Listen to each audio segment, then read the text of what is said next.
am so excited to show you where we are today. We've gone on a little excursion to Moo and You Farmed Animal Sanctuary.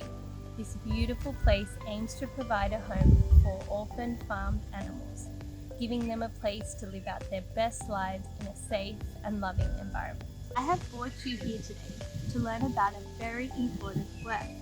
Being here is going to help us learn about it. The word is Metta, M-E-T-T-A.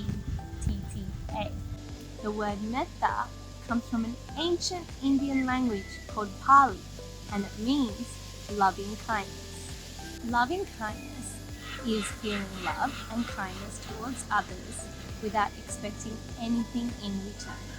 We are going to meet some of the animals here today and then sit down and have a chat with Kaylee to learn a bit more about Metta. Joining me today are two of my friends. First of all, we have Auntie Nettie. Sir.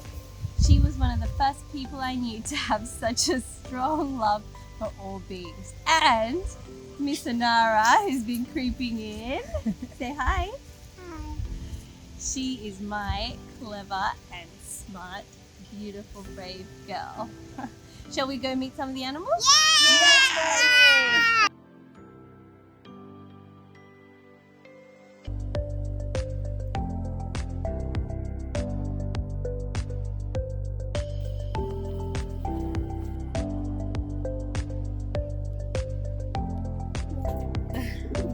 Well, look, there's a bit of lettuce here.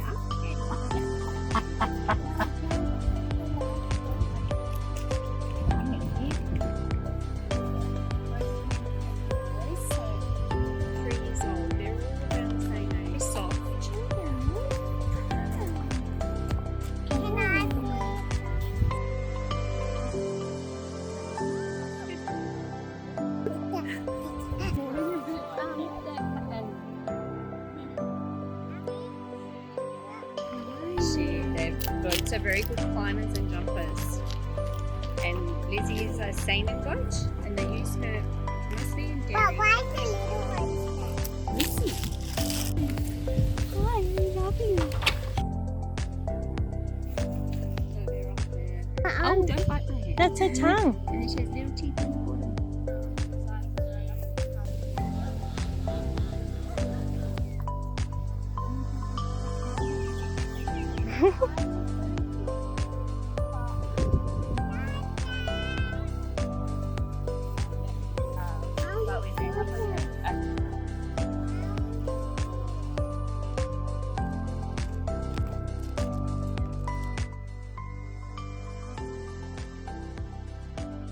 Thank you so much for having us here today, and it has been such a pleasure getting to know you and your family and the amazing service that you do for all these animals. Thank you for coming and hearing the animal stories. Can you tell us a little bit about how you guys started Move You and what it's all about? Move You was started by my family. We found that some animals are treated kindly, like dogs and cats, and then some are treated a bit more unkindly, like cows and pigs. We hold tours every weekend where people can come and meet the animals, hear their stories, and feed them their favourite foods, and just see them hanging out. It's really nice. Yeah, something I noticed about being here was just how relaxed and calm the animals were in response to you guys walking around and even us walking around, and also just as we drove in, just how calm and relaxed the whole environment was. And when you emit a certain kind of energy, it plays off you to the animals around you and makes such a lovely environment to exist in as well.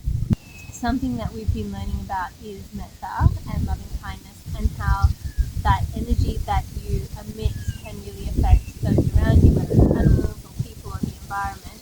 How would you say the animals in your care are affected by the kindness and the love that you show them, or whether they're affected by other emotions, like if you show them fear or disgust or other things? Well, animals process emotions as similar to us, maybe not as complexly, but they still feel sadness, fear. And so for us to emit fear would definitely feed onto them, and that's why it's important for us to be calm around them, make sure we're considering how they're feeling without approaching them, and to just move slowly so that they can feel, because this is their home, they can feel this sense of safety and their own autonomy towards us, and being able to move back if they don't want to be around us. Yeah, I think you definitely created that perfect environment by essentially giving them love, which is beautiful to see.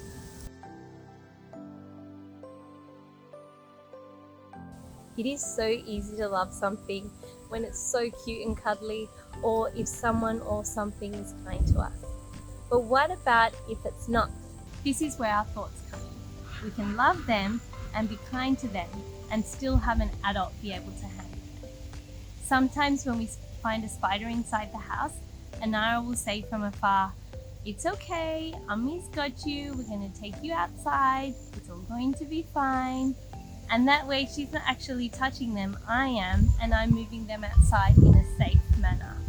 She can use her thoughts and her words to say kind things without being able to get close. It's the same for people, especially if someone has been unkind to you or mean to you. Hatred doesn't stop with hatred, it only stops with love.